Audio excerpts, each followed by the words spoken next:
Hi everyone, it's Margaret here with 60 and Me. I'd like to chat with you about an engagement I had on LinkedIn a few days ago that was really interesting. I don't use that site very often, but a lot of times I talk to people from my past there, people that worked with me at Microsoft, and I made a comment, and someone came back and said, Margaret, I always remember you for your wonderful idea of train station thinking that we talked about, and it really changed my life. And I thought, oh, great. Thank you. That's a wonderful comment. What is train station thinking? Excuse me. And it was one of the people, funnily enough, who worked for me and now is in like a senior position and doing really well. It's probably over 20 years. People move around, but a lot of my older friends, older in the sense of from the past, are at Microsoft. So anywho, he said, what is train station thinking? And I thought, well, okay, I love trains, of course, but that's not what you mean, I don't think. So I went to check it out, and it is actually very interesting, and I want to share it with you. So train station thinking refers to mindfulness or mental imagery. Now, I actually really love trains, and one of the things that I always do on a train is I have some carriages that I always look for. So that's one thing of my mental clarity in thinking, is that choose the things that you really like in life, know where to find them, and get on that carriage. Don't go on the carriage at the back if you know that you want to be in the front.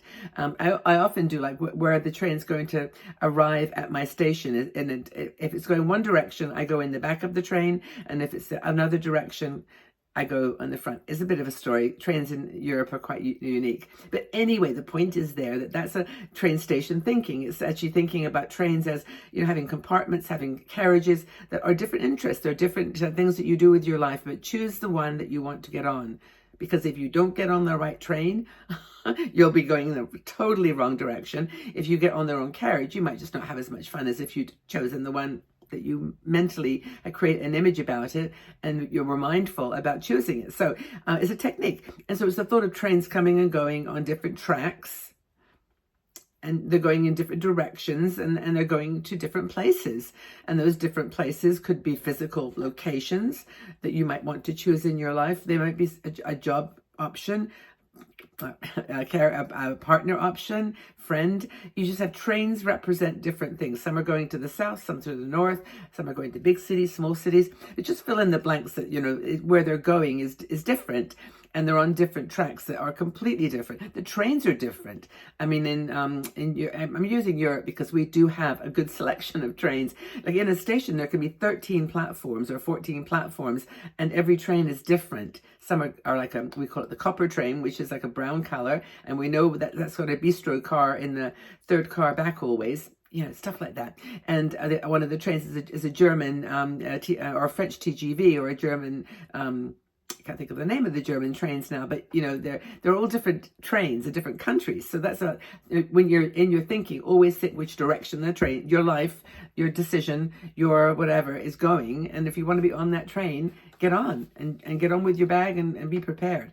What else? So if you look at the analogy, that your mind is the train station, and you are the observer of like awareness and consciousness. And being like part of train station thinking is to always be there with your mind. To always be using your mind to think through things in a way that's where there's clarity. Okay, so the thoughts are like trains arriving and departing. So if something comes like along the train and is carrying a worry or something that you have, something you're concerned about, or is carrying, a decision you've got to make or whatever. It's a thought. As a train comes in the station, the carriages represent different, the trains represent different things that you might be carrying and going with and traveling with. Like it's kind of an analogy. You choose which train to board, as I mentioned. You choose which carriage to get onto. And I think that's at the heart of train station thinking in the real world. And that's why my friend remembered it, because at Microsoft, for example, you've sometimes got many different opportunities, many different trains that you can get on, and you've got many different destinations. So that's I probably used it in that kind of context, but why bother with it? What's the point of it? Why even think about it like I do?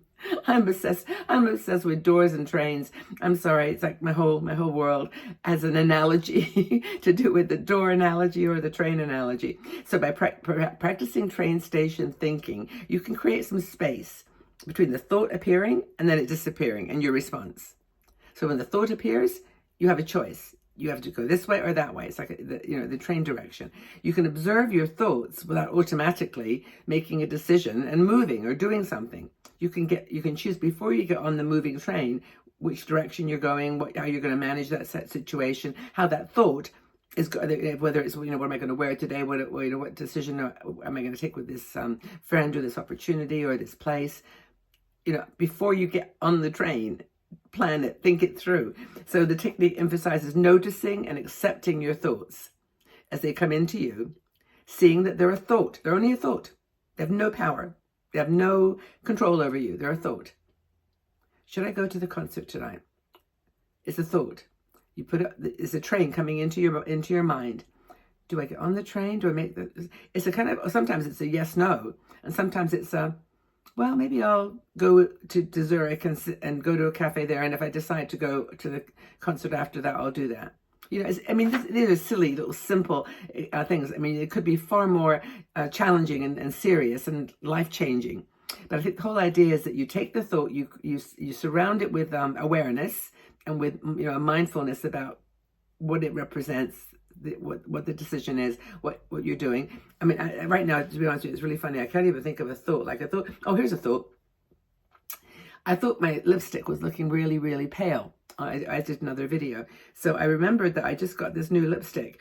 I got it at TK Maxx. I went to Germany. We don't have them in Switzerland. And my thought was, I really need to get some makeup that's a little darker that was my thought. So which train did I get on? Well, I got on the train of literally going to Germany, and I bought a new tube of lipstick. But that was my thought was why I needed it. I could have gone on forever thinking about that. But then my response was simply, get on the train, go and find something. And I got this one, which is really bright pink. But it's a very nice lipstick, and it's by a company called Wake Up. And I've never heard of them. But anyway, so a thought can leads to an action, leads to a response. And like, who is it? The Stoics and all the people that appreciate Stoicism, is exactly what you do in Stoicism. You have a thought, you observe that thought, you take it into your consideration, and then you think, can I control this thing that I'm thinking about? Is it something I'm worrying about, like something in the news or whatever? Is that thought about something scary? And then the question by the Stoic is, can I control it? No, you can't control the weather. You can't control other people's actions. You can't control political turmoil. You can't, you personally cannot control it. You might impact it in some other way, but you can't control it. And if the question is you can't control it, then just put it away. Let it go.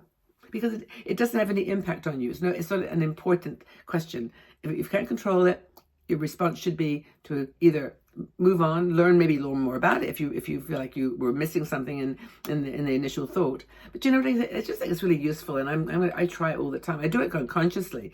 I didn't even realize, maybe that was my friend's point, that I kind of live it.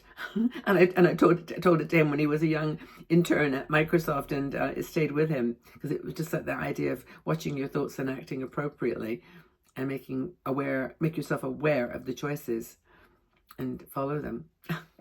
Crazy video, but anyway, I hope that you found it in some way useful. And I'm always trying to think of ways of talking about aging and talking about our reality as older women in different ways. And I think as we get older, we do tend, in my opinion, to overcomplicate our thinking and to try to analyze everything, really truthfully based a little bit on the number of trains we've got on in our life. But I think we can do something like this more mindful and thoughtful. What do you think? Interesting? Okay, leave your comments below if you've heard about train station thinking or whether you have another technique for managing thoughts. I'd love to know. Okay, everyone. Appreciate you guys. Take really good care of yourselves. Have a wonderful day, week, wherever you are. See you soon.